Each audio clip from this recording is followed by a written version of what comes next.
Why are you doing so much yelling, man? Can you relax just a little bit? I don't have an inside voice, homie. You don't have an inside voice. Lamont, your cameraman got you paying a little bit funny, so you guys go that way a little bit. Well, actually, I'm learning. I like that. I like my in and out kind of thing. So That's your new thing? Okay. Yeah. I noticed that. Just kind of keep me all over. But Okay. All right, here we go. We're going to start the intro.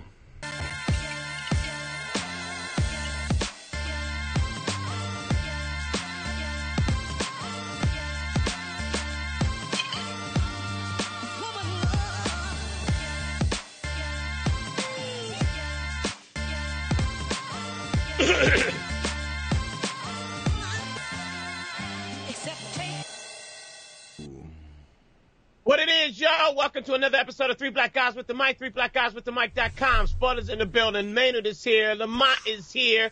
I don't know why Lamont is not in dress code today. Would you like to share why you're not in the dress code? Our dress code is we're supposed to have on collared shirts, ladies and gentlemen. Look, man, listen. Is it because you just got off the plane? I didn't want to say that. Yes, and that was good Jesus Christ. Discombobulator, boobulator.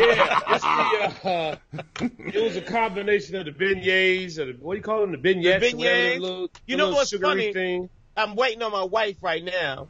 To make some beignets. I was like, we didn't get the chance to go to the Essence Festival, but we in Meyer. Grab this beignet mix. There's some beignets and coffee around this piece. Well, I'm going to keep it 100. I had never, we've done Essence for a while now, but it's like, I thought that was the only place you can get it. I just thought that was a New Orleans thing and nobody else did it but down there, but. But you used to be able to get beignets at Fishbones in Detroit, didn't you? Really? Was it called Fishbones or Wishbone? It was called Fish. Yeah, but each beignets, you go there for the chicken wings and the alligator fingers. No, you don't. You don't go no fish bones. You go there for what do you go to fish bones for? The gumbo? It's called fish bones. Why would you get chicken wings? I like the chicken wings. You know what I'm saying? It's called fish bones. It was a long night, brother. It was late flight. It's a lot going on right now. So please don't find me. You know what I'm saying? Let's not do the 5 heartbeats around here and I get a fine, you know what I'm saying? Don't do the Joe Jackson on me, rest in peace to Joe. I don't want to get beat after the show, you know what I'm saying? Wait a minute, there won't be any beatings. No beatings? No beatings. Cool. Okay, we're good then. All right. Hey, the word of the day is clout chaser. Clout chaser back is on the clout word chasing? of the day. Yes. That's what who's clout chasing? I'm just saying, 2 Chainz said that the word of the day is clout chasing.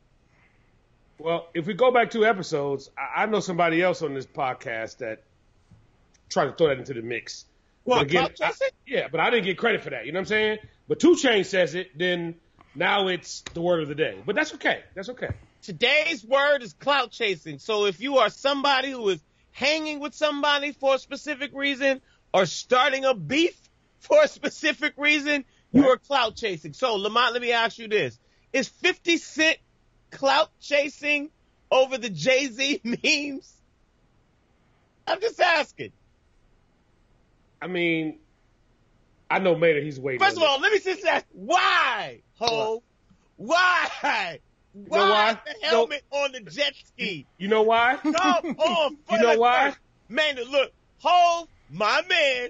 All right, now I'm Hove to death, right? I'm Hove down too, but he's doing Hove 2. is 0 for 2 in the last 2 months. Listen, let me help y'all out.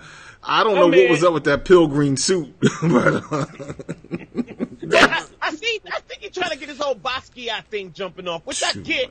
I understand. It looks all right on him. I'm just talking about the naked photo first. Now we on the jet ski. We don't look happy on the jet ski. And rightfully so, you might not be happy on the jet ski, but jet skis are supposed to be fun.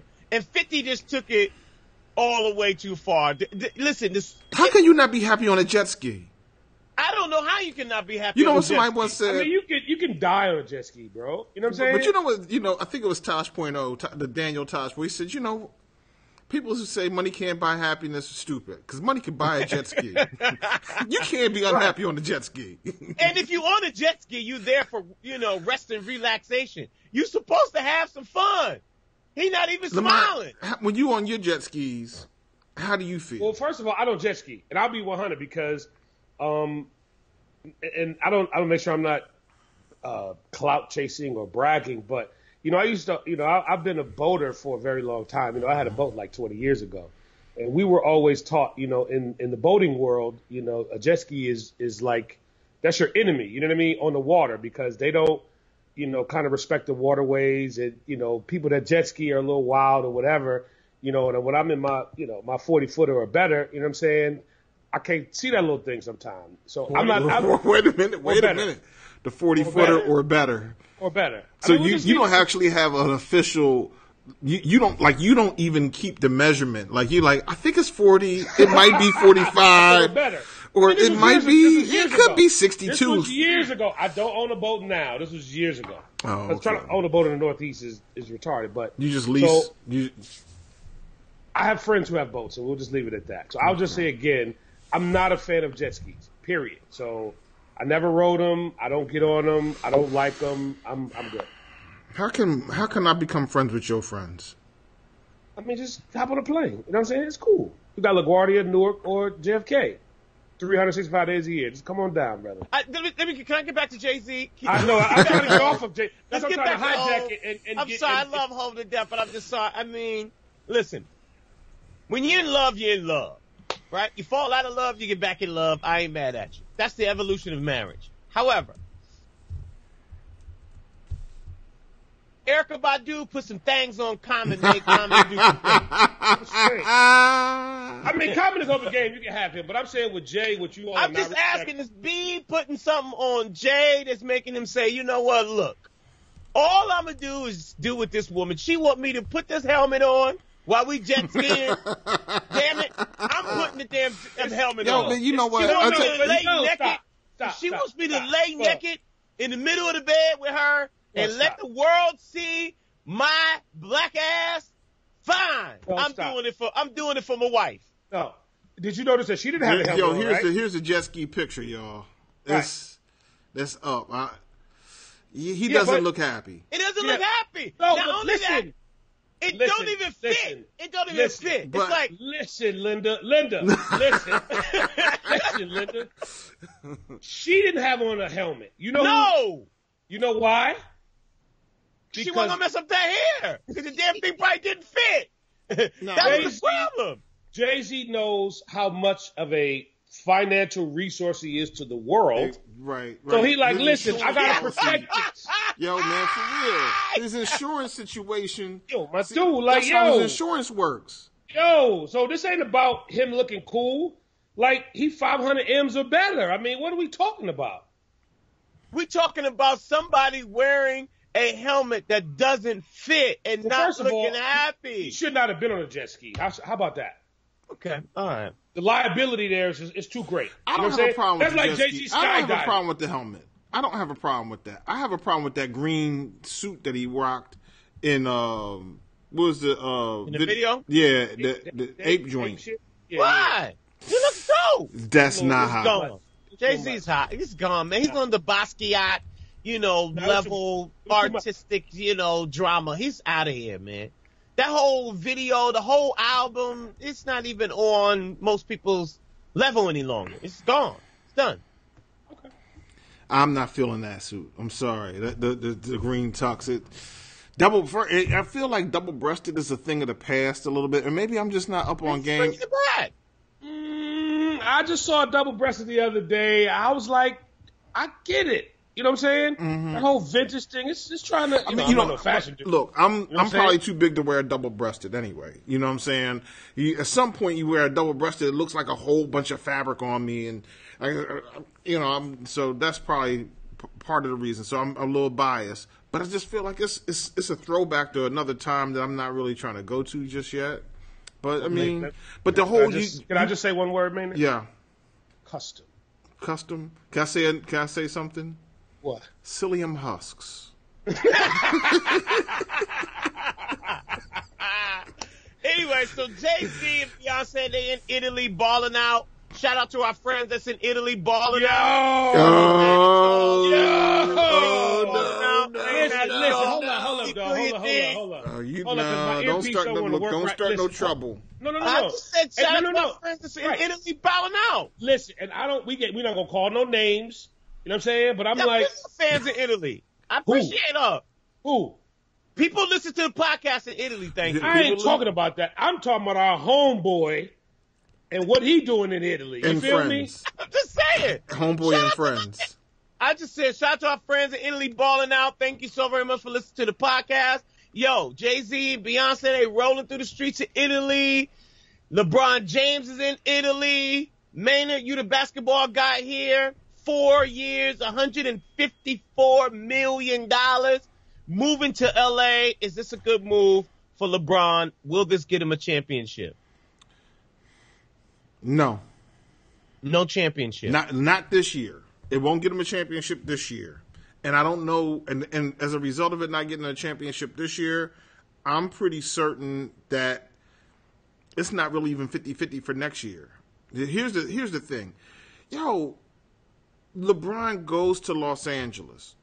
He certainly is going to make the playoffs. You still have to think that the championship goes through Golden State. Right. They still sitting over there with killers. They still sitting over there with KD. The boy that they were worried about was Klay Thompson. Apparently, he's supposed to be re-signing. Steph Curry, Draymond. I'm like, what did y'all do? Y'all wouldn't got LeBron. You traded the Cleveland Cavaliers for the Lakers. They're the same two teams. Without you, both teams only got 27 wins, maybe. Mm-hmm. So you come in, LeBron. There was a stat the other day. LeBron is like plus 16 or plus 20 when he enters a team. So I don't know I can't remember what the Lakers had, but if the Lakers had 25 wins, he's going to be plus 20. That makes this 45 wins. Great. That's an amazing jump off. 20 wins over top. So 45 wins, you're easily in the playoffs on the West. But you still got to go through two bomb squads out there, Houston being one and Golden State being two.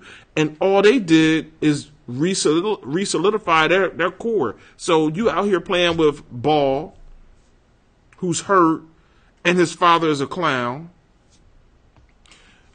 And you don't get an opportunity. I'm not sure what that really means for the Lakers, but okay. I'm saying because Ball, His dad the Ball boy, his dad has so many shenanigans that it's just, LeBron doesn't need that kind of, he's never had that kind of weird energy of having a whole bunch of clown business, associated with him. And his So what's the move to LA? Is the move to LA? I'm out. 4 years, I'm done. Right? 4 years, he's got to be. He's got to be finished after that. He's got to. I don't know why he signed. I think he just wanted to retire. He wants to retire in L.A. because if you give it thought, he could have did a 1+1 or something like that. Like I'll do a year and then I'll decide to resign or not resign. He goes to L.A. There's no Kawhi Leonard coming. Mm-hmm. Well, that's still up in the air, but I doubt that that's coming. Maybe next season he can get Kawhi Leonard, but I don't think it's going to happen. No Chris Paul, no Paul George, and then... Wasn't there rumors about Melo going to? To LA? Let me say this. Who knows? I mean, yes, there have been rumors about Melo going, but let's say this. Carmelo Anthony, why did Oklahoma City just decide, okay, look, man, we just going to release you? Because he's whack.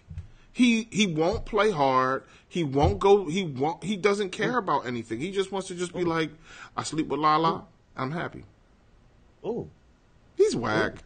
He's whack. He doesn't have a winning spirit. He's only won twice in his life. The Olympics, and he got a championship at Syracuse. Aside from that, nah. So LeBron's out there on the island by himself right now. They picked up Rajon Rondo, which is a nice little acquisition for him. But I still don't see them. I don't see them getting past Golden State. I think it's even worse, right? Because now, if you don't get past Golden State at this moment, then you really look bad. At least when you're in the East. At least when you're in the East, you can get to the championship. He should have came to Philly with us. He should have came to us because we got Joel Embiid and Ben Simmons, and we were a We were Sorry. poised to go. As much as I love Philly, that just is not. Are you kidding? No. We were poised to be there. We were in the playoffs this year. We got 2 All-Stars. No. Stop. No. Stop. And no. But I tell you Lamont, what. would you like to comment on this before we move on? I was gonna say, as Maynard just went through his whole pontificating and this and that. Lamont, he asked you if you had a question, if you want to add something. Don't Yeah, but I do. Just say what you got to say, man. I was trying to add. You're always trying to say something extra. I am the biggest on the court LeBron James hater ever, wherever he plays, because I could care less. But what I will say is this is another example of him being smart off of the court. Because here's what he's doing, in my opinion. He's 33 years old. He got a couple of rings already, right? So whether he goes to – he doesn't give 2 shakes about Golden State and who he's going to this. What he's doing is he set up his life plan. He's running a long-range game where most people are worried about whether he's going to get another championship, which is a short-range game, in my opinion. So let me finish. Here comes the stupidity, Spud. At 3 rings already, I forgot what the statistic was. He's doing about $2 million a week if you start putting everything together, right? All he got cooking. He's more concerned, in my opinion, or I hope his crew around him is, what kind of legacy off the court is he going to have? How is he getting himself in position for when he's done? Yeah, but isn't your legacy on the court? That's already done. That's already done. Parallel, you know what I'm saying, That's to already, what you do off the court? No, I mean, listen, not Michael necessarily. Jordan would not – if Michael Jordan didn't have 6 rings, Haynes and the Jordans by itself, this is say Haynes would not be messing with Michael Jordan. You don't see Haynes lining up for Scottie Pippen. You don't see – so I don't know. Is anybody lining up for Scottie Pippen? No. Oh. But my point is, Scotty, that shout out my dude. They 2 not black guys lining with a up mic for, line up for you. Michael still wouldn't have been Michael without Scotty. Scotty was part of the ensemble. You just can't. If you go to, let me just ask this and I move on. If you go to LA, you lose nothing, right? You don't even get to the championship anymore. If you get to the championship, now we talking business. But if you don't even get to the championship any longer, if you're cut off of the championship because of either Houston or San Antonio or either Golden State probably is the team is going to really probably knock you out, then you are looking worse than you did if you would have went somewhere else and it still was getting to the championship. So let me say this to Lamont's point. I disagree with what you're saying. Look, Kyrie Irving they just dropped Uncle Drew, right? Kyrie is operating out of Boston this season. I'm trying to figure out, because everybody keeps saying stupid stuff like, oh, well, LeBron wants to get into the industry. How did Kyrie make a movie from Boston? If you're a millionaire, multimillionaire, first of all, understand this. LeBron James was going to get $150 million for 4 years from anybody. Right. All the teams in the game who could actually pay that kind of money, they would have to have paid him that kind of money, right? Everybody was going to pony up with a bag.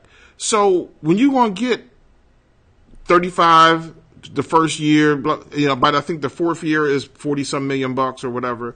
When you were going to get that money anyway, you can be in Boston at 7:00 at night and be in LA at 7:00 at night. Like you don't got to be that. I mean, he already dropped the bag for Survivor's Remorse. He was already in, Amy Schumer's movie. So I don't understand. He was already doing LA deals. Now I get your point. Lamont, in 4 years, I'm going to retire. This is where I want my kids to be. This is where I want my wife to be. It's, it's fantastic. Ain't nothing wrong with that. But if you go 0 for 4 in the next 4 years, to me, your basketball legacy looks worse if you would have went somewhere and you were still pounding on the door of the championship. If you was in Houston, okay, cool. If you was in Philly, even I'll give you Philly. If you was in Philly and you still went to the championship, okay, cool. Now we are able to see LeBron James in a sense of, okay, at least he you can still take him to the championship.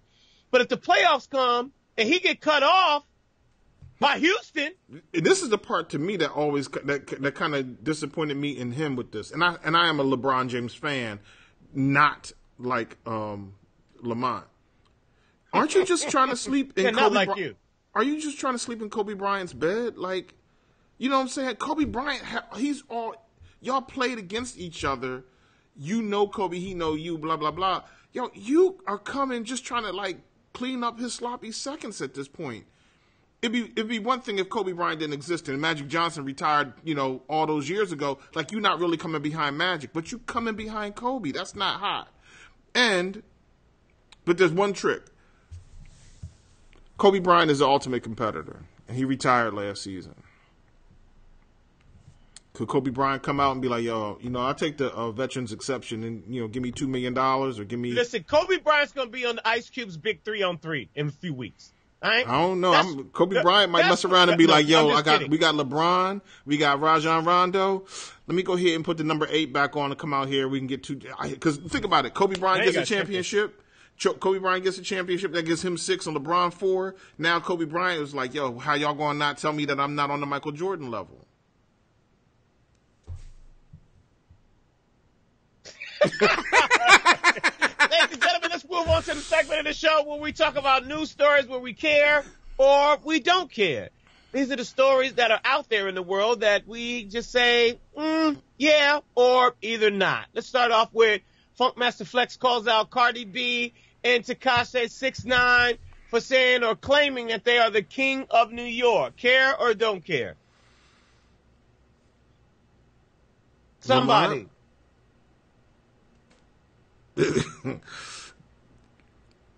Somebody gonna catch them all or no? Don't care. Why is it so easy to not care anything about what Funkmaster Flex says anymore? Listen, man, and I know if you all remember back when we had my son, the General, on, and he talked about how, Flex was so influential, and I said it then and I'll say it again. Not really, man. I get the whole New York thing, you know what I'm saying? But Flex is just, and to take it a step further, when I saw him, and I was a little disappointed with Kid Capri, as they were going back and forth online. Yeah, they were beefing last week. Like, yo, dog, y'all are adults, my dude. Like, and then, Flex, she's somebody's wife, bro. She's pregnant. You know what I'm saying? It's like, come on, my dude. Like, yo, the wife part, I don't really care about that part. I'm saying once you mean? Whoa. What I'm saying like this. You said something bad about my wife? No, what I'm saying is Cardi B. If I say something about your wife, I'm confused. What do you mean? What I'm saying is this: if Cardi B, if any celebrity is in the game on any level, Kim Kardashian is open game. She's out here. Cardi B. Well, she's always been open. Ray J hit it first. You know what I'm saying? Oh, come on. Be nice. Ray J didn't hit it first? No, first of all, he didn't hit it first. All right? That's first of all. Who hit it first? I'm not even getting into that. That's the whole one. Who hit Kim Kardashian first? I could have thought Nick Cannon hit that before Ray J did. I thought Nick Cannon. But anyways, listen, we gossiping. That's not what we do here. Wait. We're not gossiping. Let me get on my instant messenger. Hold on. We're not getting gossiping, because listen, in my household, the Kardashians and the Braxtons are off limits. We can't talk about them on this podcast. Hold on. Now we talk about... Try to get beignets today, okay? Hold on. So we brought up Kardashian just for a second. I had to, Joe Budden broke down one of Drake's lines, and it's apparent that he basically is like, yo, I smashed Kim Kardashian. Joe Budden said that? No, Drake. Good for him, too. Listen, everybody who is smashed, good for y'all. Everybody on this podcast who smashed Kim Kardashian, raise your hand. You know what, Spud? Yeah. Wait, you did? No. I was going to say, wait, I missed something? Anyways. Wait. You got to think? From 06 to 07, Nick Cannon did smash. Right. So Ray J didn't hit it first. I told y'all Ray J hit it first. I don't know why he was sitting up here talking about he hit it first. Anyway, that ain't got nothing to do with what we talking about. Yeah, so we're not going to end it on. That's terrible. Okay. Kim Kardashian is on limits, so anybody's wife is all good. So I don't know. No, if you in the game, if you are a rapper, if you are actress, if you are Instagram model, and you out here, you on Love and Hip Hop, you're fair game. You're fair game to be talked about? Yes. If you on Love and Hip Hop, if you not the husband, right? But if you, the female, happen to be married to somebody, but you got a record, or you use Instagram to promote your thing, or you've been messy, or you on Love and Hip Hop, or you an actress, you fair game. You out here. Why You a would public Flex figure. not go after everybody else who's claimed to be either the king of New York or the queen of New York or whatever the case may be? I mean, Lil' Kim has made that statement before. I mean, everybody has pretty much said that they were the king. That's rap. It's competitive. You're supposed to say that you're the best. You're supposed to say that you're the hottest. You're supposed to say that you're the dopest. Why is he not gone up to anybody else? The Tekashi 6ix9ine, Flex, do you. All right? Cardi B, yeah, I get it. I understand. But Cardi B out here living, man. What's the word of the day, sir? Listen, Flex, love of the day and love you to death. I think you are the king of New York. However, you need to be on the LeBron James plan.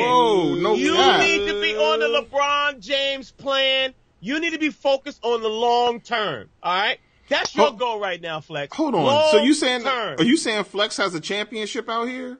I'm just saying that Flex ain't is got the king one of New York championship. on the He ain't radio, got no championships, period. my dude. I don't know if he's still, but I'm just listen. Funkmaster Flex. If he wasn't, we would not be talking about Funkmaster Flex. We tried to say that we didn't care, but you kept bringing it up. Right, you forced it down our throat. You're doing what programmers do. You force feeding your agenda. The music. But 12, so put this in power rotation right now. Y'all think y'all like that song? We made y'all like that song. Right. Donald Trump sends Elton John's Rocket Man to Kim Jong-un. Care or don't care? Do I have to call somebody up my name or what? God, why y'all wait so long to respond? Nobody cares about what Donald Trump is doing anymore, man. He's a wild man. What we going to do? What am I going to do? Get upset about Donald Trump? Is that what you're going to say about Donald Trump? Hey, man, I'm just going to say y'all better get ready for FOMO, man. He might have 48 more months, bro. So I think we need to care. You know what I'm saying? I just had a conversation on the plane, and how I'm with you, man. I don't care, but it's almost like it's that clown in the classroom that just keep disrupting class, and sooner or later they're going to probably come back with an AR-15 and shoot up the school. So we got to do something. We got to figure something out. Listen, Donald Trump is setting himself up to go on tour after these next whatever many months. Because this man right here, he's going to be playing the hits. Listen, but even going back to Lamont's point about the 4 more years, right? Even the conversation of Elizabeth Warren and waiting to debate waiting to debate her and throwing the DNA, kit to Pocahontas, and you got to be careful on the Me Too movement. That already psychologically puts 4 more years in people's minds, right? They can't wait. The base is like, oh, I can't wait to see this. I cannot wait. It was like where everybody couldn't wait to see him and Hillary Clinton debate. People are like, oh, I cannot wait to see him and Pocahontas go at it. The sad part about it is that most people don't even know who Elizabeth Warren is. They know Pocahontas and they don't know Elizabeth Warren, which is unfortunate. Man, all you can do is breathe. So let me say this. So let me say this. Someone said to me, Lamont, Roe v. Wade is going to kill him. He's going to put somebody in the slot that's going to go against Roe v. Wade, and that's going to kill him. True or not true? I don't know. I don't think so. He's gonna nominate a judge who's going to probably be relatively conservative or extremely conservative, and will, if Roe v. Wade comes back up, it will be an issue. But I don't think that Roe v. Wade will, no matter who he appoints, Roe v. Wade won't come up between now and the next election. Okay. Future, drop Beast Mode 2. Care or don't care? Yo, let me say this. Because I was thinking about. Y'all don't care about nothing. I was thinking about Future and Beast Mode 2, and I was thinking last year Future gave us like 2 albums, right? Like a double release, right? Right. That was last July?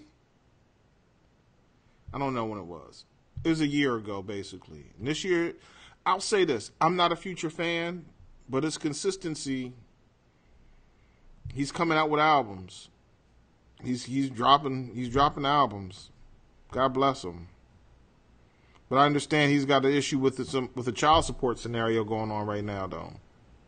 Why are you bringing up gossip?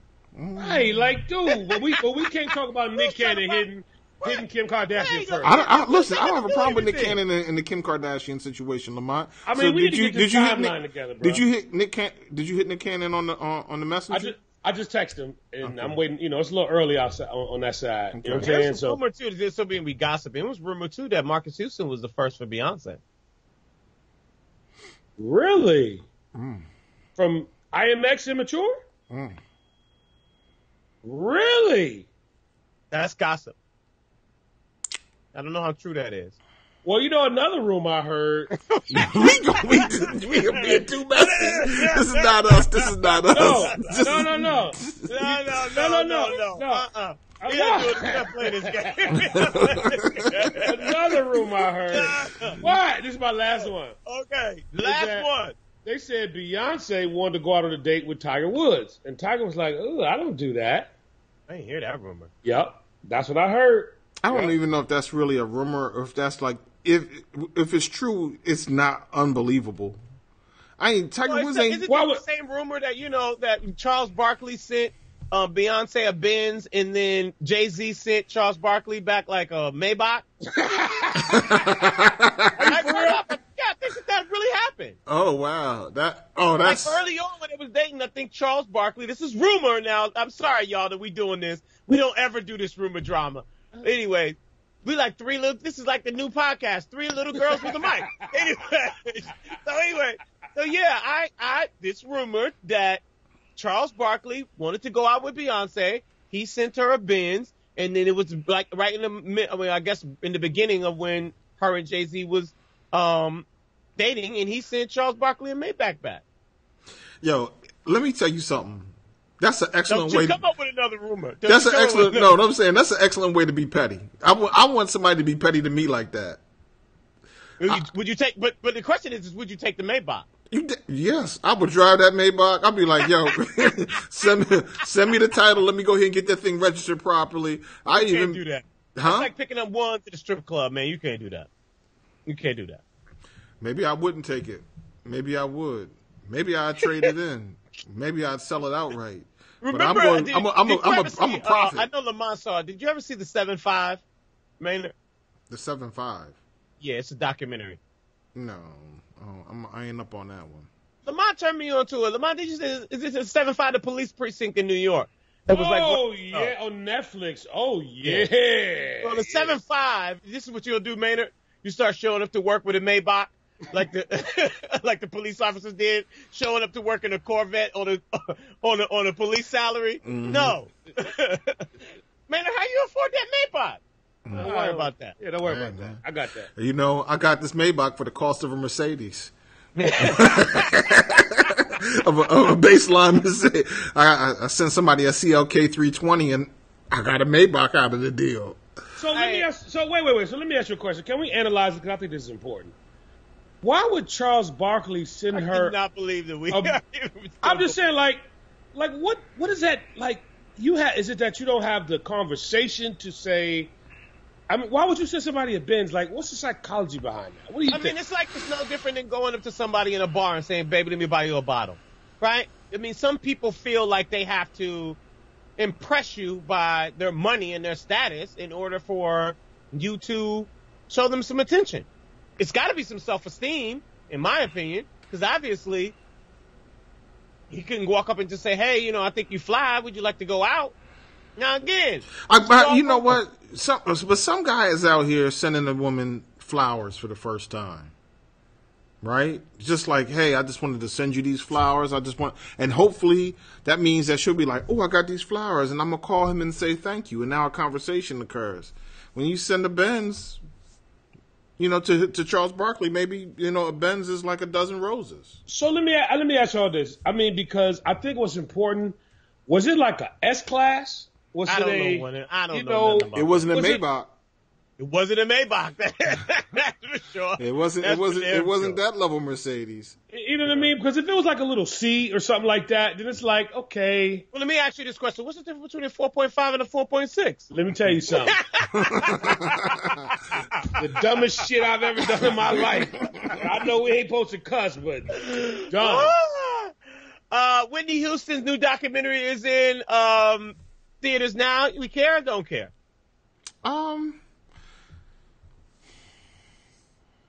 I'll be interested in it. And we're not laughing at the demise of Whitney because, that was a very definitely serious thing. But it's like, I'm starting to feel like Princess Diana. You know what I'm saying? I'm starting to feel like, why? Like, I'm starting to feel like Biggie and Tupac. It's like, come on, man. We know. Like, what are we doing? You know what I'm saying? It's like and there was one on Showtime, right? The one that was right. Which was to me. That was I good. thought that explained everything. Right. I thought this wrapped up. So why are we going here? You know what I'm saying? Like, and why are you in theaters when I already saw all the story on Showtime? I need you to put that on Netflix so I can just knock that out. I don't want popcorn this time. I don't want to sit through the movie and watch you, Whitney. Rest in peace and all that other stuff. Listen, man, I'm waiting for BET Bobby Brown. Let's go. BET Bobby Brown. And I said, well, maybe that's what it is, because I'm like, you want me to give a $40 investment, $40 to $50. So I go to the nice one, I might be over 50, but I'm like, what? To see Whitney? What theater is that? iPick. Y'all don't mess with my picks? Bro. What? When you hit the button and they bring you your Kettle One. Oh, yeah. I don't like that. What? No, we did that in Vegas, and we went to see Superfly, which is a great movie. Really? Wait a minute. Wow, y'all didn't like Superfly? No. Here's my issue. For all people that like Superfly? You can't redo the film and it just be a whole different film that don't even rock with the old one. No, I ain't. Not a classic. Well, see, I haven't seen it. Pimps out there like that. No, I haven't seen it, but I need all of my Fire Stick people to get on their job. I've been looking on a Fire Stick for about a week.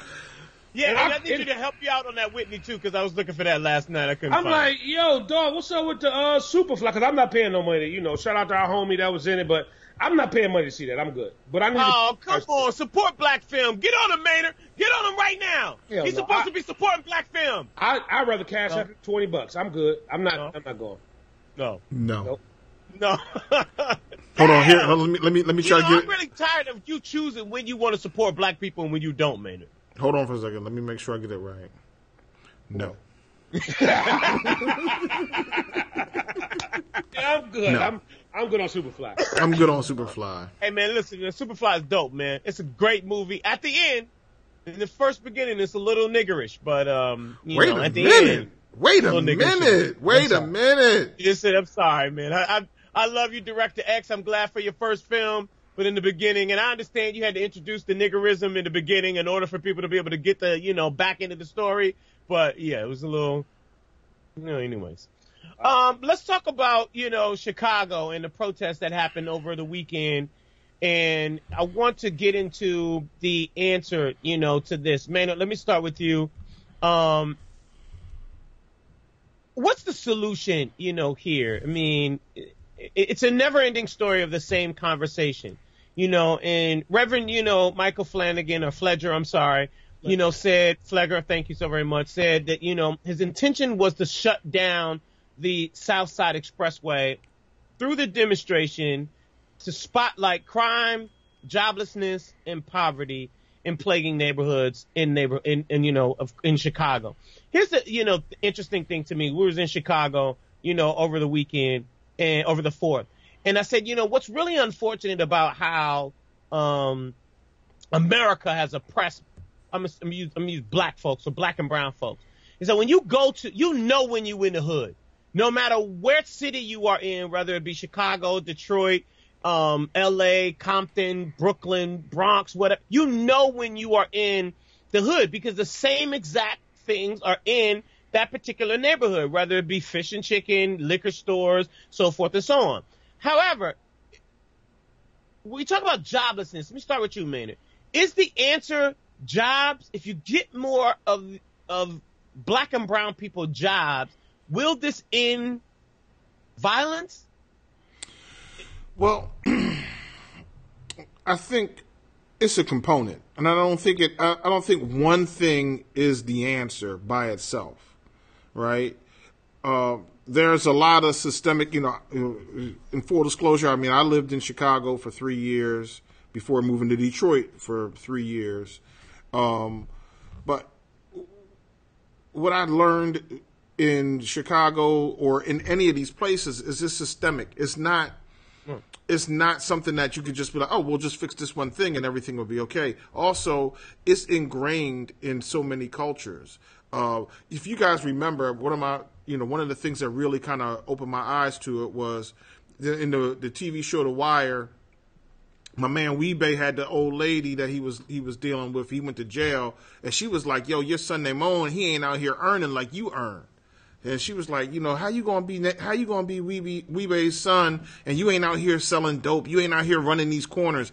And it was just like, this thing is, she's passing it on to her son. Like, she doesn't necessarily want better for her son. She wants him to do what his father did. And she would probably expect that her grandchildren would do the same. And then the next kids would do the same. And so in so many ways, the examples that are being set for some of these children, they haven't received good examples because the people who are being the examples for them didn't have good examples, or whatever the case may be. And that's why there's 100 Black Men in Chicago is an excellent organization, because you have to have not only the jobs, but now that you have a job, before you have a job, I got to make sure that you're mentally prepared to go there and do what's required of you. And then also all those things that Lamont likes to talk about that are important as well. Do you know where your money is? Do you have insurance? Have you taken care of your debt? Have you done all these things and try to mitigate your financial liabilities so that when you get your paycheck, you're not sitting there looking at, oh, I've been garnished, or my child support has been taken out, or I can't even afford to have the house that I live in because my paycheck just isn't large enough, or whatever the case may be. So it's a lot more than just jobs. Yeah. In your opinion, if you had to say to black folks, right, what would you say in regards to, this is the solution? Because I feel like, and I'm glad, that the awareness is there. And I love the, continuing on people protesting and shining light on the issues that are going on in, poor communities. However, I still kind of feel like some of the responsibility is on us as well. And I don't think that the people, if you're talking about Trump administration, Jeff Sessions, or you're talking about anybody who is in those systemic situations, they don't really care, right? I got to get my money. I got to get my situation. I don't know if you guys saw, American Jail that came on CNN, but the prison pipeline is to make money off of prisoners. That is the goal. The goal is for me to be able to put you in a situation so that way I can continue to feed this pipeline. To profit off of you, right? To profit off of you. I mean, those guys in jail, I was with, shout out to my man, I'll just use his last name, Johnson. I went and sat with him not too long ago in Macomb County Prison. And he, and I was asking, we was having a conversation about, prison and, and we were just, it so happened to be talking about, Kwame. And he was like, it's unfortunate that they moved him to another city, and they could do that just whenever. And he said, Spud, thank you so very much for just coming to see me, because they don't even want you to even see people. They don't even want you to even communicate with anybody. That's how they want to institutionalize you all the time, just for you to come and buy me a meal. The meals in here got maggots, man. You don't even want to even eat the meals. I'm working. I'm making 14 cents an hour. They're making 14 cents an hour. It's a real big issue. But what do you say to those? And again, it's not, I mean, we see it because we're a little bit more educated about the situation. So when you're in it, you don't really know. But what would you say to those who are going through these issues? Like, what is the What is the message, Maynard? What is the message to? Well, I think the first thing, if you were to ask me to kind of try to address a bunch of things that you said, first we need to know this: Black success cannot go through white communities. Meaning, we have to own our. You need to tweet that. You need to tweet that. Okay, we have to own our own success. And we can't look for this person or that person outside of our community to be a model of success for us. And then we expect like, oh, okay, great. Thank you so much, Mr. Whoever it may be, particularly a white community and or someone from a white community. And that's going to make everything better. No, we have to own our success as much as we own our failure. So that's A. B, we can no longer just say that we're going to live a certain way and that's going to be okay. We can't accept less from ourselves. We have to hold ourselves accountable and we have to ask more of ourselves. And that means that there are when we worked together in Detroit, we went to high schools and we tried to mentor some kids from time to time. And I remember dealing with a mom. Her son was a great kid. He was 16, 17 years old. He had been having a hard time in school. And the problem had become that he just kind of didn't have anyone to model himself after. And I was trying to share what I thought was a good idea. And his mother was like, nah, I don't want him to learn that. I don't want him to be involved with that. Listen, if you don't have the answers, then you have to let other people, you have to trust that other people who care about you and care about your community and care about your children, that they may have answers. Now, you need to partner with them and make sure that you all are on one accord. But if you ask for help and I offer to help, either accept the help I give or don't ask me. Don't tell me the type of help that you want so when I show up, accept my help as I come. Oh, no, I don't want you to do this. It's like when somebody says, well, I want to borrow $10 from you. And you say, well, look, here's $10 in ones. Well, why can't I have it in 2 5s? Look, no, this is what I got. This is what I'm bringing to the table. And I think the other thing is Black men need to return to the communities. No matter what your path has been, no matter what your journey has been, Black men need to return to the communities and strengthen those communities. If you went to college and you got a PhD and you became a senator or whatever, come back to our neighborhood. Even if all you're doing is visiting, come back. We can no longer accept that the cream of the crop of our African American communities continues to flee to suburban and rural places and leave a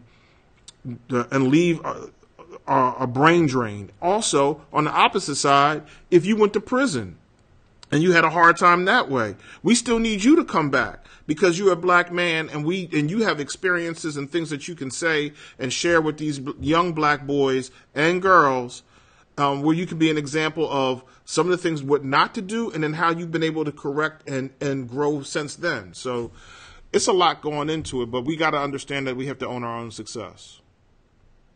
Lamont? I was over struggling with my earpiece, but I think Maynard is right. The only thing I would want to add to it, man, is like, ever since we've come to this land, they've been trying to kill us, man. And they're still trying to kill us. You know what I'm saying? It's almost as simple as that. Like, I'm sitting here trying to process you saying that my man is incarcerated, he makes 14 cents a day. Mm-hmm. We already know what the 13th Amendment says, but it's like that slavery thing it's real. And it's still popping off. And it's like, I don't know. I sat and watched the thing about, being on the freeway. I get it. I understand it. Actually, I know a couple people that were down there that rode with Father Flagler because he got a lot of juice in Chicago. Mm-hmm. But I always say. And shout out to Father Flagler because he's been out here, in these streets a long time. But I always wonder, like, why is it that when the white priests say something, all of the Black people roll? But I'm sorry, can I really sidebar real quick? Can I sidebar just for 1 second? What? You know what's I've been watching, I'm a documentary head. And what's really disturbing to me is when I see, like I was watching Reels the other day, and they were talking about, they had a Biggie, joint, they had a Tupac joint, blah, blah, blah. And it was whack, right? No disrespect to Reels or whatever. But when I look at these documentaries and I see the people that they interview, I'm like, why are these white people writing books on Tupac and Biggie, and they're the ones that's getting the interviews. Like, what? There's no black authors up there talking about Tupac and Biggie or Whitney Houston or anybody that's black. I mean, and I'm not hating on the fact that, you know, you made a hip-hop book. Good for you. But you know who you never see being interviewed about Tupac ever? Is Kevin Black. That's a good point.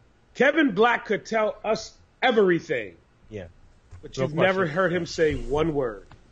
No question about that. Anyway, I'm sorry. Go ahead. I forgot. That was a sidebar. No, I'm just saying, man. I think, like, again, what Maynard said, you know, it took him 7 minutes to say it, but. Pew, pew. Shots fired. Pew, pew. Pew, pew, pew. Oh, man down. Oh, here we go. You know what I mean? I think back to all of our great grandparents when they first came here. Because some of us can't really go back that far because we don't really know. But it's like we've been dealt a bad hand just all the way around. And it's just like I don't have the answer. I think the total answer. It's Ham's fault. We've been cursed all our lives. We'll be cursed forever. I mean, I was told that we're not supposed to eat the ham, but I just had a pepperoni pizza a couple days ago. So I'm not talking about that ham. Okay. I'm sorry. I didn't know. I'm sorry. I thought that's how we were going, man. What ham is he talking about? I'm confused. We talking about the curse. Come on, man. But no, watch this. That's why laughter is important, bro, because if you don't laugh at some of this, it will really, it's another part of killing you, because I believe that psychological, you know, things have been done to us over the years on so many different levels, man, and we gotta try to shake some of this off, you know, and we also have to, you know, and I know what, you know, I said this. How you shake it off, Lamont? Show me how you shake the haters off. I just put a little less orange juice in my Kettle One. That's what I do. You know what I'm saying? Smoke a cigar. That's the solution? For me, yeah, pretty much. It makes the pain go away. You know what I'm saying? Alcoholism at its best. Alcoholism at its best. No, but we got to just try to do a little bit at a time, man. I mean, you know, I got to commend you on the prison outreach, because you're right. I think that's important because they throw people away. You know what I'm saying? I've heard a lot of those stories. Right. You know, sometimes when you just hit somebody off with a $20 bill or whatever it may be on a little digital system, and my homie was like, man, I really, really appreciate that. He's like, my own family don't do this. And he was like, some of my family, they forgot about me, dog. And I'm like, well, yeah, that's all I got. So you can do the best you can, you know what I'm saying, and we can communicate, you know, and even my uncle, he actually runs a prison. And some of the stories that he tells me, man, it's like, it's bad. You know what I'm saying? And I don't have that answer, because we know it's about economics. Those bodies are money. But that's no different than when we came in chains. Our bodies were money. Yeah. So no question about it. But I mean, and let me say this, and I'll, you know, leave it alone. But I mean, how do we speak to the younger generation about that? Because I don't want to say I blame. What's a better word? I wish that TV One, BET would do a better job of their programming, right? Mm-hmm. Even black radio stations, right, would do a better job of their programming. Going back to, what's my man's name who wrote the book, Blackout? Paul Porter. Paul Porter, right? The lack of balance is what I believe is the issue, right? When you watch BET, you're going to get this pretty much the same exact thing. You're not getting anything educational. You're not getting enough of the representation of African Americans shown at a level of excellence, right? And so even in the music is, you think about this for a second, and it just, in no disrespect to any black radio station out there that plays hip hop, I'm a hip hop fan. But 95% of the music that's played is all negative. It's either twerking, which is whatever. It's either dope dealing, which is fine. No, let me take that back. It's not fine. It's not fine. That's what I'm just really saying. We have to demand more from each other. No, so you're right. That's fine. That's fine. But I get it. That's my point. I get it. But it's dope dealing, it's killing, it's guns, it's Molly, it's Percocet, it's everything that a kid grows up to aspire. Not anything better. So, Spook, can I ask you a question? Because you know about radio. I was listening to an iHeart radio station, and this podcast on the iHeart radio system, whatever. So hopefully we don't get booted for this. But I heard in a song where, and it wasn't bleeped out, he said, "The girl gave me some head." Mm-hmm. I don't know whose song it was because a lot of it all sounds the same. It might have been Block Boy J. It might have been Little Uzi. I don't know which one it was. But when he said that, I'm in the car with my wife like, what little kid is listening to this? Like, not only that, I heard on the song, and this was on terrestrial radio, and I heard the song, and I forgot who. I think it was it could have been Young Thug, it could have been Rich Homie Kwame, one of those, and the song was, "She gonna let me put it in her butt. She gonna let me stick it in her butt," and I was like, "Yo, am I?" But I don't want to hear that. But the crazy, watch this though, Spud. We presided over a radio station when Yin Yang Twins came out with "Wait Till You See My." Right. This thing is, we have to turn this all the way around. No, but you didn't really preside. Let's keep it 100 to a degree. You managed. We managed. Right, that's true. We managed. Here's something else. Here's something else. We knew we had to make a statement. We should have said something. I didn't like it. But I got you. But listen to this real quick, and I want you to finish this. When you have one company, let's just say Universal Music, that does business with another company, iHeartMedia, they both have the same agenda of trying to poison you and your family and your descendants. That's their job. And they are. Well, let me take that back, because I don't want to use the word poison. Look, it is telling poison. A 12-year-old to put it in somebody's butt. Yeah, that's horrible. However, but the sad part about it is that if something like that hits, then the world of, and Maynard, you can help me out with this, the world of Hollywood, television, corporate people, those who preside over the business, they think, oh, this is what they want. Feed them more of this.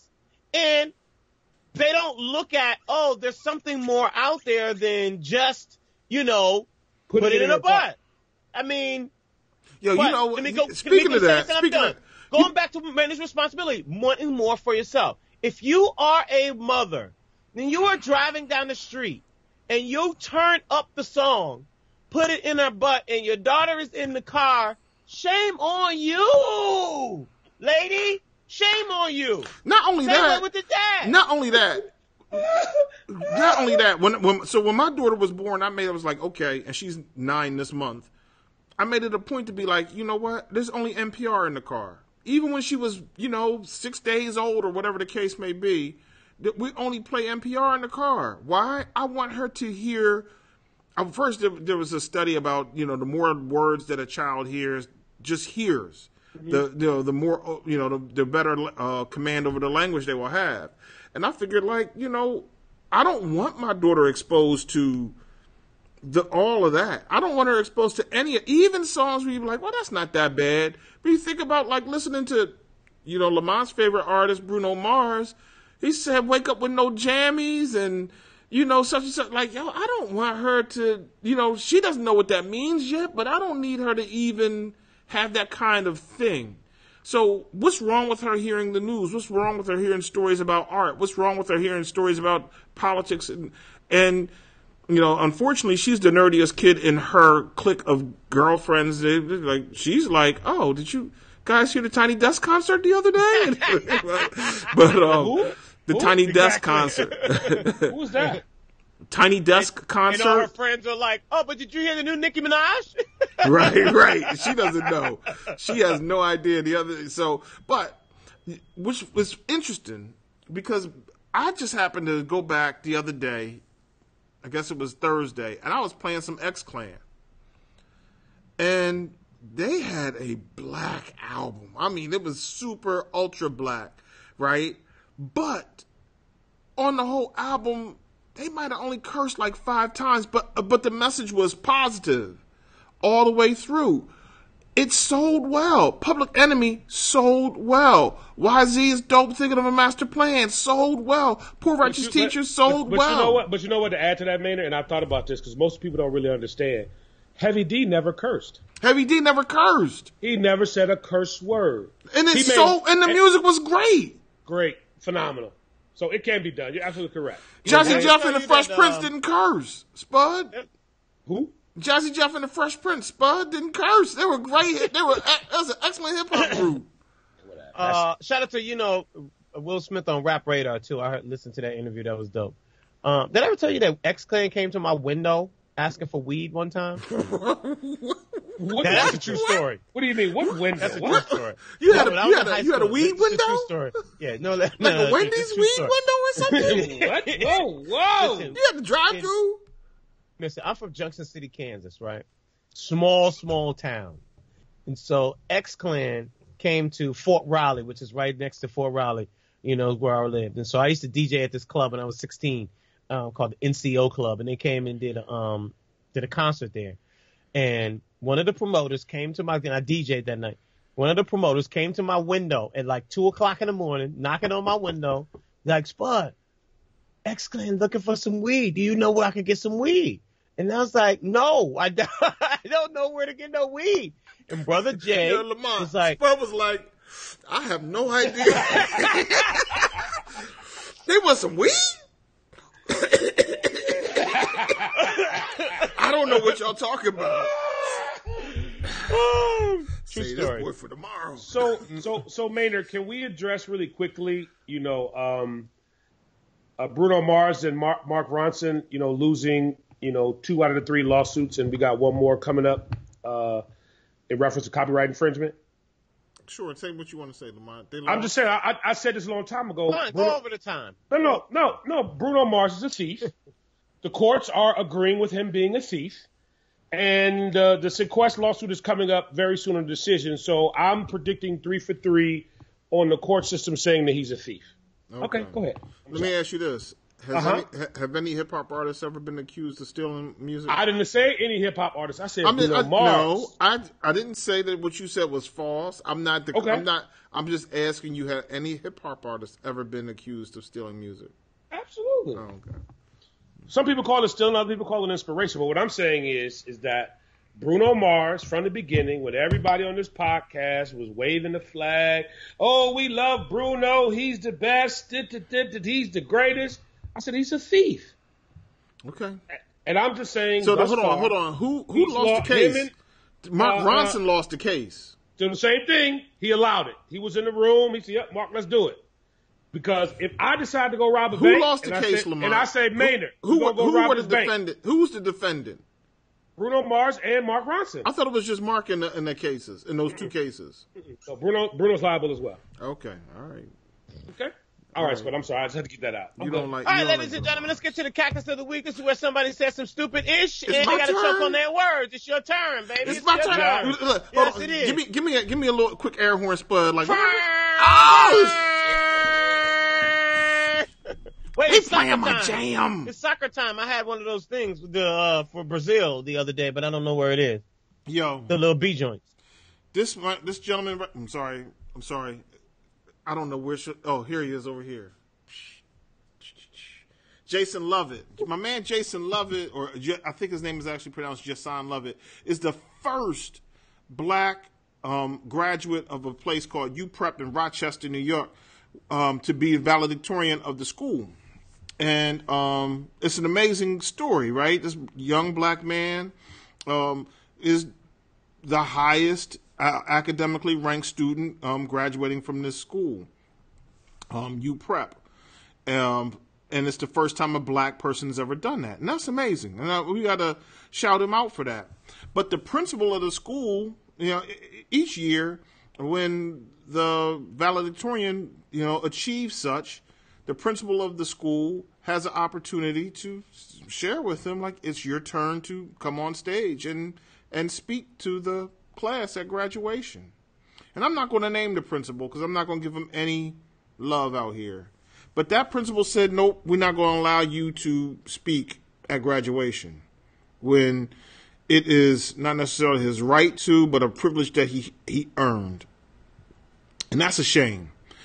But the mayor of that town, a young black woman, she decided, I think her name is Lovely Warren, she decided she was going to have him speak. And his speech is available on YouTube and Vimeo through Rochester, the city of Rochester's website. And she let him go on and say, now, when you win a valedictorian or when you achieve that level, this is your opportunity to speak to your classmates and tell them the inspiring things that you want them to know about how they can achieve similar types of accolades, what the future holds for them, what you plan to do, and also thank the people who helped you get to those places. And that's what his speech largely was about. One of the things that was interesting to note is his brother was graduated from the same school a year or two before him. He was the salutatorian, which I think is like second in class. His brother's going to Morehouse. This young black man is going to go on to Clark Atlanta on a full scholarship. And instead of giving the cactus to his principal, I just want to say salute to him and good luck. I'm sorry that you didn't pick Norfolk State University, home of the Spartans. Behold the green and gold. You can visit us at www.nsu.edu, and quite possibly you might want to change up. But salute to you, my dude. Prayerfully, you go on to do amazing things in this world, and your principal hopefully will learn that he shouldn't be whacked. But for that, he gets the cactus, but you get the salute. Lamont, did you get any part of the Norfolk plug check? Not at all. I mean, I thought it was a little disrespectful, all the way around, but this is Maynard's time. He needs this, what I'm saying, it's part of his contract, so you just kind of let it go. All right, that's fine. www.nsu.edu. But can I ask y'all a question, though, bro? Yeah. And, even if I'm over time, I don't really care. Of course you don't. So this is where I'm confused. So if I'm the pool captain of my swimming pool where I live, right? And I ask to see somebody's ID or to prove they're supposed to be in the pool. That's cool, whatever. And I call the police. I get it. We get it squared away. And you all drag me online for being, racist. I get all that. But how can I go to work the next day and get fired for something that happened at the pool at my crib? I'm confused. Lamont, how you get fired on your day off? That's the point. Now, but hold on, though. Did he get fired? Did he get fired from his job, or did he step down as the chairperson, or even resign? Both. His job. Like, what did he do for a living? That's why I said, unless there was a morality clause, in some sort of contract, they can't fire that man. No, what did he do for a living? Some company called, it wasn't Sunoco, but Sun something. I don't know what it was. But that had nothing to do with the pool. Well, my question is this, though. And if you watch the video, so obviously we're talking about the white gentleman who asked the black woman, who we couldn't see because she was holding the camera, to prove that she lived in this community so she could go swimming. First of all, she and her daughter are swimming. She proved that she was supposed to be there, but at the end of the day, what is the problem? It's the 4th of July. My dude, on the day about freedom, why are you acting too much? Let me tell you something. You know how much my association dues are every month? I don't want some person that don't pay their association due to be in the pool either. But Lamont, what I'm saying if you're not supposed to be there, okay, again, fine. Did he do it wrong? Did he ask anyone else? That's the problem. He knew everybody. Everybody else was at the community meeting. He knew all the white folks. He knew all the white folks. She did not come to the board meeting when it came time to vote. He had never seen her. Like, who are you? There's lots of people that you don't know in your community. I mean, most people don't. Listen, I am. They ain't got no. They don't. Captain. You the pool captain. You the pool captain. You get a badge with that. Yeah. I'm the pool captain, hot damn. Now let me catch all this. You really respect my pool captain authority. So when we were little, right, we used to go to the swimming pool at Northwest Activity Center. They used to rub your wrists and your ankles. Did they do y'all like that? No. And if they rub some dirt. That sounds like slavery. If they rubbed your ankles and there was some dirt on there, you had to go take a shower. You know what I'm saying? Because kids used to come to the pool dirty and nasty. That's how they would take a bath. My God. In the community pool. So I get it. As a child, I learned you're supposed to make sure that the pool is properly populated with the right people. And okay, cool. Did he do it wrong? Absolutely. Was he disrespectful? Absolutely. Him calling the police on the lady and the baby? Come on, dog. Listen, can I just say this though? What? Go ahead. Why he gonna get fired from his job? Well, hold on, That's though. what I'm This is what I'm still trying to figure out. Thing that went a little too damn we far. need barbecue Beckys out here. I'm sorry. I love my people. I love black people. I'm trying to tell you, dog. I love y'all. I'm out. Well, listen, I'm out. we need a couple of black people. Listen, What you Maynard. mean you out? What you mean Listen, you out? I'm out. Maynard. Listen, so look, the black woman was out in Oregon, out canvassing the community. She's an elected leader of this community. Man called the police on her. You ever want to Hold stay on. on the swimming pool? You I got to know, go I'm somewhere just- else. No, listen, You I'm just like sorry. Donald Trump, Let you me never want to finish. stay on this. Let me finish. So they called the police on that woman. They called the police on Barbecue Becky. Barbecue Becky called the police on the dudes just trying to barbecue. The woman called the police.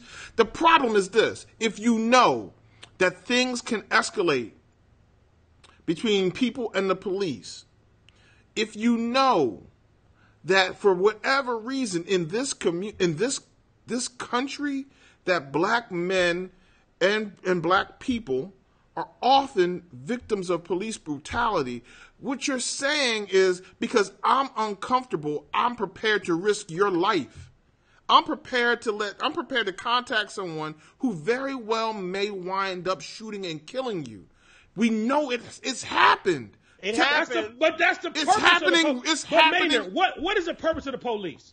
Well, the purpose of the police is not to shoot and kill black people. No, That's not the purpose of the stop. purpose. No. Serve, protect, The history of and Serve break and the protect. Negro's neck. No, hell no. It's to go catch the slaves. Yeah. Listen, let me just say this. Started. What? Why I you love do that, black Spud? I love my people. All right. The police doing what they No. No, let me not take it to the police first. I love my people. Black people, I love you. I love what we do. I love what we stand You know what this for. sounds like, Lamont? What? I don't mean no disrespect, but you know I what don't mean no happens? disrespect. There's going to be a whole lot of disrespect coming in this second. Sometimes, my people, sometimes we be doing some things we should not be doing. Sometimes black people, when we're supposed to show up with 5, we show up with 50. That's not what happened. I know. That's not what happened.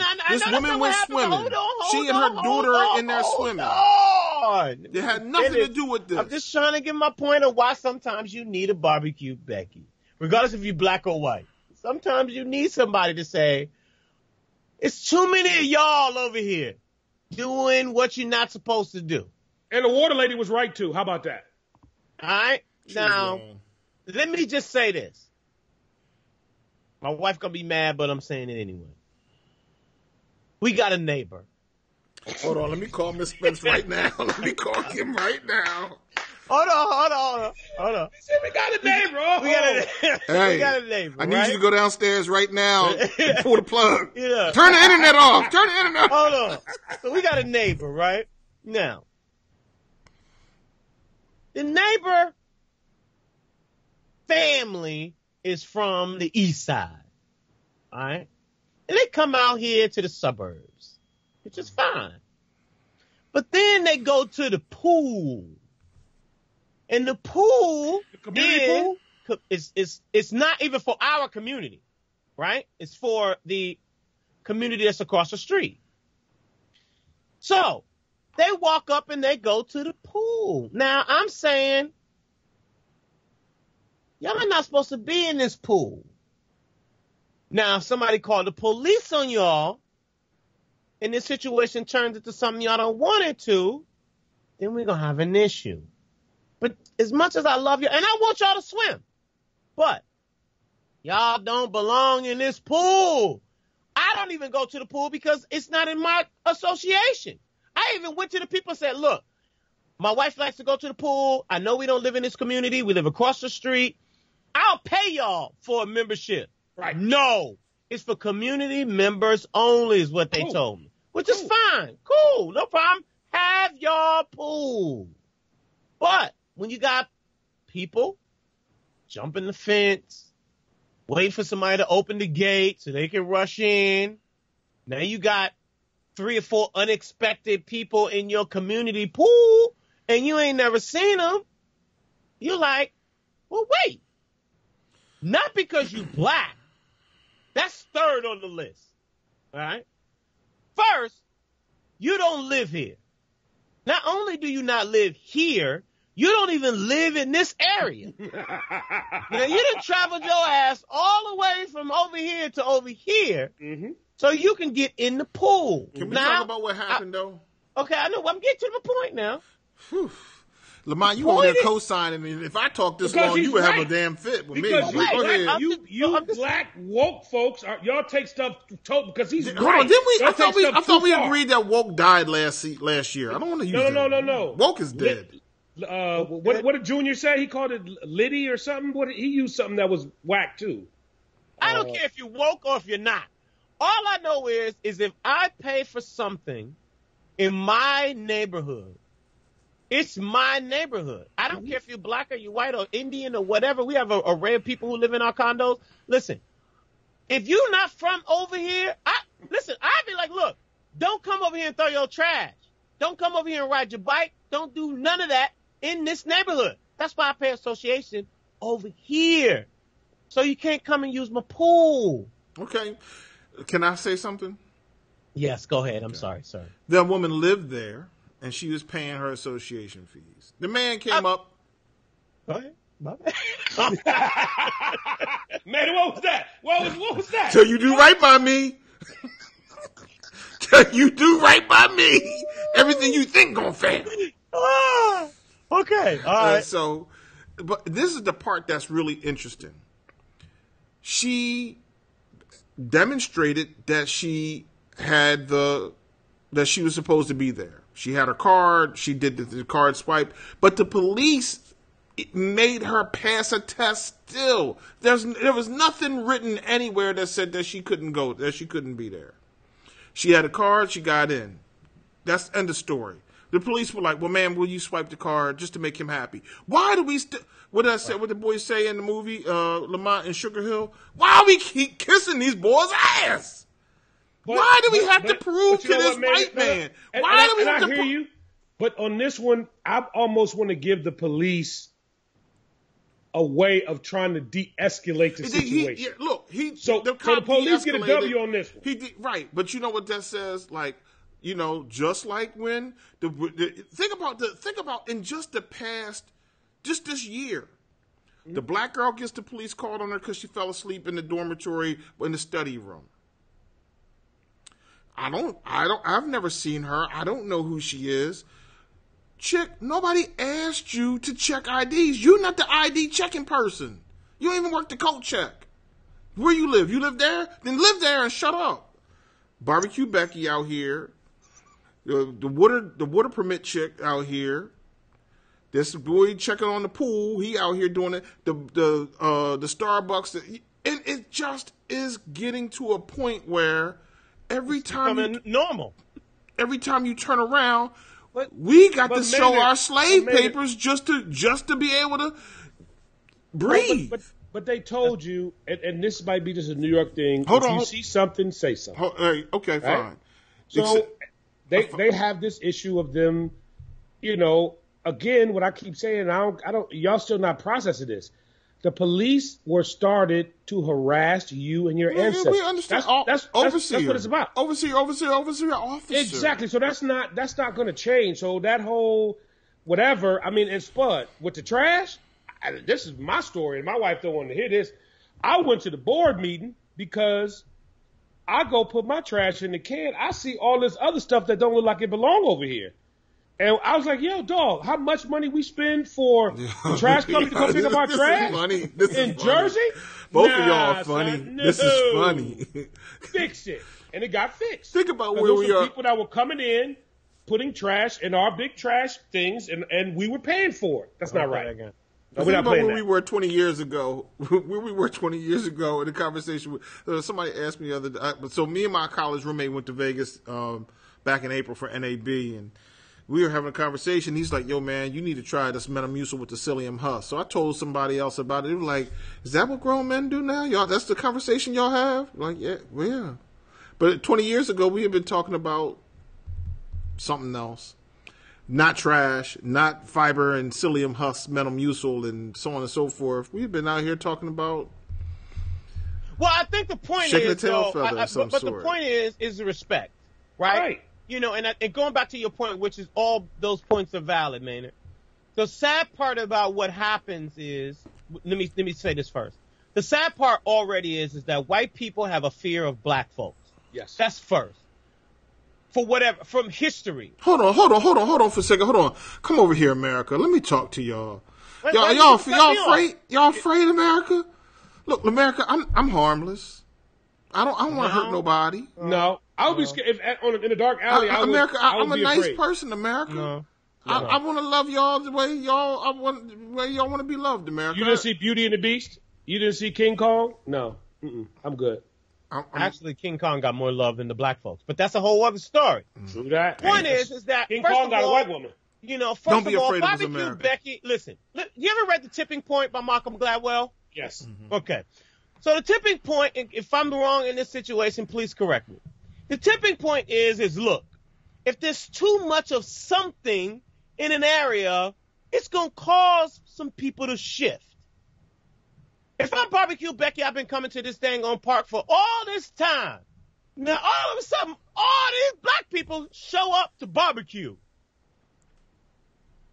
Wait a minute. It's a 22. All right? Now listen.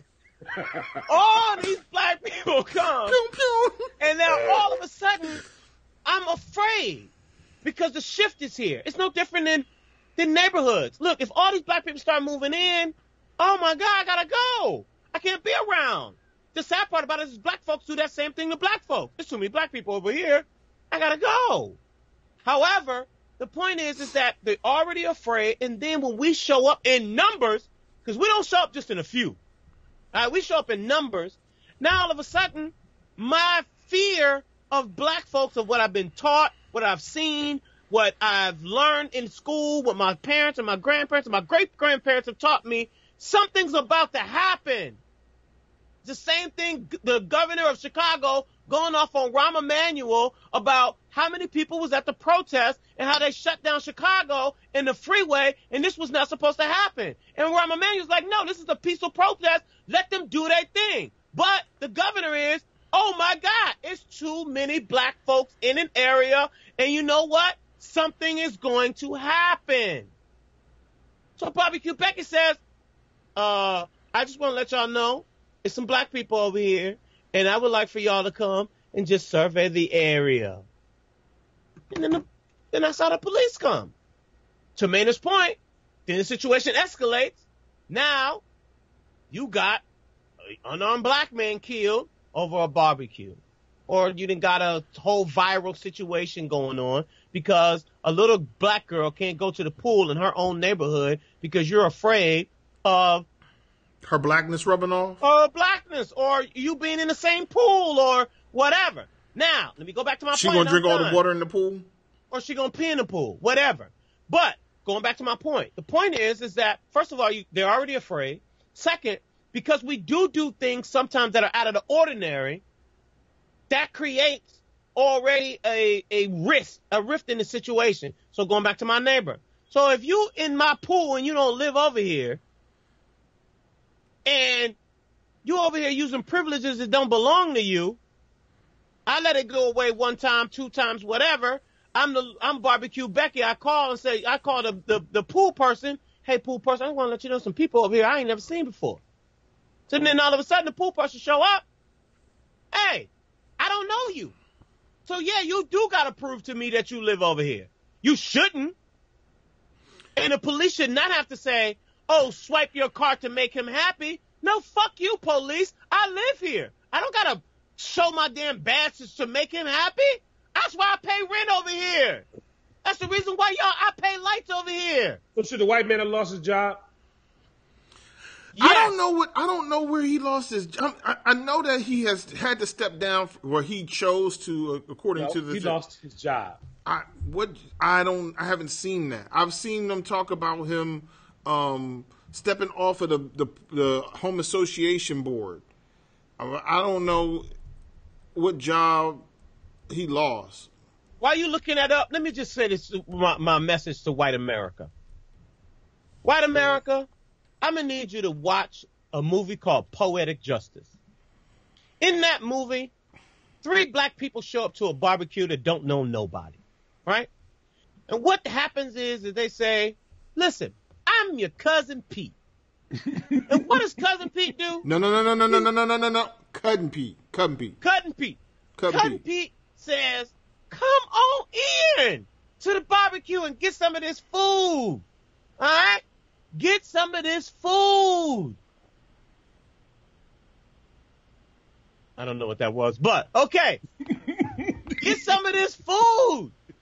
So white people, the next time you see a bunch of black folks cooking on the grill, you don't know what kind of barbecue you missing. Go get some of that food. Go get some of that food. You don't know what gonna share.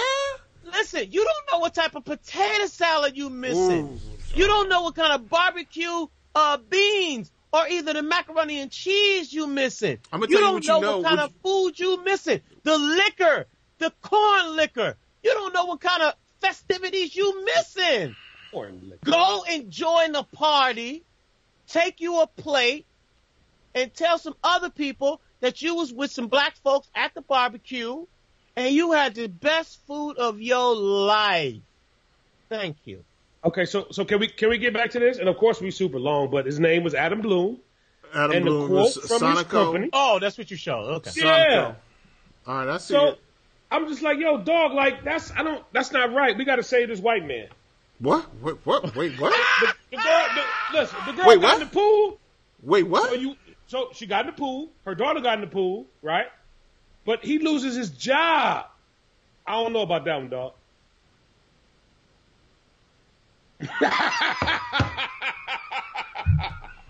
Oh, so we can't say the white dude? Hello, 911. We got a problem. My man's in them. My man basically he just killed over. Spud Spence. So we can't save Adam? No. What? No. Because this is the problem. His situation, she proved like, boop, I belong here. The cop said, hey, listen, she belongs here. She said, hey, an apology would be nice. He said, it still doesn't prove that you belong here. You know what? Maybe it doesn't. Maybe whatever. But you know what? Just, why be so small? Yeah, but here's what you're not He should have got attention fired for basically being so pale and living in Winston-Salem. Like, there's a lot of sunshine down there. No, here's what you're not paying attention to. You can lose your job. I'm sorry. So wait. So he's the pool captain of the pool? No, he's the chairman of the pool committee for the homeowners association. But that had nothing to do with his paying 9 to 5. Right. No, they should have made him move out of the area. Move. You need to move. You gotta go. You still not hearing me. Spud, you could be drunk at the bar, and your job, your 9 to 5 can say, we do not condone drunkenness of our employees, so we're firing you. That's not right. Well, That's not right. Hold on. You know, I mean, look how many people getting fired over sexual assault. So Maynard could be at the strip club, not tipping enough, and his job could say, hey, you know, we heard Maynard was at the strip club and he wasn't tipping enough, we're going to fire him. That has nothing to do with that. That's not right. No, that is not right. That is not right. That is very wrong because I'm not there. I'm not going to the strip club. So honestly, I hope Adam Bloom sues them and wins a lot of money because that's just not right. Take the ignorant, take the racism, take all of that out of it. One has nothing to do with the other. Period. Okay. Well, ladies and gentlemen, that concludes this episode of Three Black Guys with the Mic.